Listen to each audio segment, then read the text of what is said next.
प्रवासी भारतीयों को न्याय दिलाने पर केंद्रीय श्रम एवं रोजगार मंत्री संतोष गंगवार की हुई जय जयकार।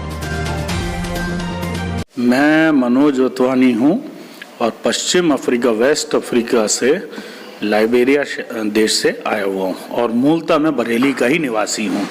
सिंधु नगर में मैं रहता हूँ। देखिए, आज का बुलाने का मकसद ये था कि हम वहाँ पे रह रहे 3000 भारतीय वहाँ पे हम लोग रह रहे हैं उस देश में, और मैं खुद वहाँ की सोसाइटी का जनरल मैनेजर हूँ। और वहाँ पे जो भारत सरकार की तरफ से अपॉइंटेड किया हुआ एक हॉनरी कॉन्सुलेट जनरल था, उपजीत सिंह सचदेवा, वो भी भारत का ही निवासी था और वो भारतीय लोगों को बहुत प्रताड़ित कर रहा था, माने उनकी तरक्की पे बाधक बना हुआ पूरी तरीके से, और कई ऐसे अपने पद का दुरुपयोग करते हुए कई ऐसे कार्य कर रहा था जो संस्कृति और मर्यादा के भी खिलाफ हैं। तो उसको लेके मैं खुद, जैसे मैं अपना ही बता दूं कि मुझे तक उसने एक फ्रॉड केस में फंसा के मुझे जेल करा दी, पर यह था कि वहाँ की अथॉरिटीज से मेरे अच्छे रिलेशंस थे, तो उन्होंने मेरा साथ देके मुझे जेल से निकाला। माने वहाँ की सरकार मुझे जेल से निकाल रही है और यहाँ का भारत सरकार से लगाया हुआ आदमी वो हमें जेल में डाल रहा है। तो उसने जो है ऐसा करा के हमको, और फिर उसके बाद माननीय संतोष गंगवार जी मेरे पुराने संपर्क में हैं।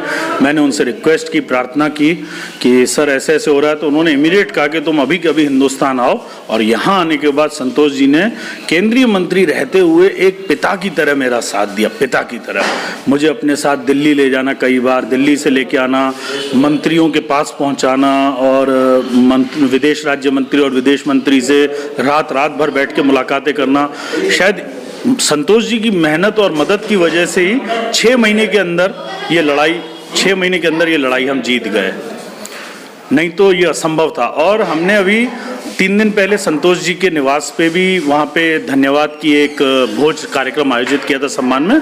उसमें विदेश राज्य मंत्री वी मुरलीधरन जी और parliamentary affairs minister Arjun Ram Meghwal ji और इंदौर के सांसद शंकर लालवानी जी और इसके अलावा आंवला के सांसद धर्मेंद्र कश्यप जी और भी कई वरिष्ठ अधिकारी वगैरह मौजूद थे।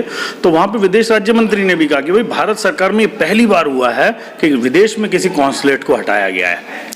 तो उसके लिए मैं समझता हूँ हम अगर विदेश मंत्रालय के आभारी हैं, विदेश मंत्री, विदेश राज्य मंत्री के आभारी हैं, पर उससे ही बराबर में हम श्री संतोष गंगवार जी के भी आभारी हैं। उनकी मदद के बगैर ये संभव ही नहीं था हमारे जीतना, और उन्होंने मंत्री नहीं एक पिता की तरह मेरा साथ दिया। और सबसे बड़ी बात ये, 1 रुपया मेरा लगने नहीं दिया, 1 रुपया कहीं नहीं लगने दिया, और उल्टा बल्कि मेरे रहने खाने पीने की चिंता करते थे वो वहाँ पे। तो ये इसके लिए मैं मानूंगा कि वो मैं तो यही कहूँगा मेरी नज़र में वो मंत्री के रूप में भी संत है, जितना मैंने उसे देखा उस शख्सियत को, यही कह सकते। एनजी न्यूज़ से जुड़े रहने के लिए चैनल को सब्सक्राइब करें और बेल आइकन को दबाना ना भूलें।